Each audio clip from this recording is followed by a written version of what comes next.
Magandang hapon po, attorney. Your reaction lang po kasi bumiyahe po si Vice President Sara Duterte papuntang Australia at kabilang daw po sa itinerary niya, sasama siya or makikilahok siya dun sa rally, Free Duterte Now. So ano pong reaction dito ng House? Thank you po. Sarah all.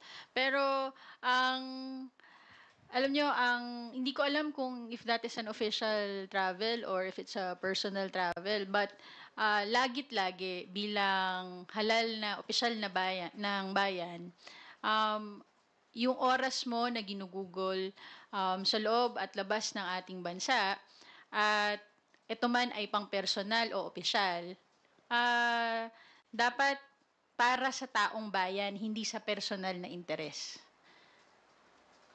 Para hindi nasasayang ang tiwala, ang pondo, at binigay na mandato ng Pilipino sa atin.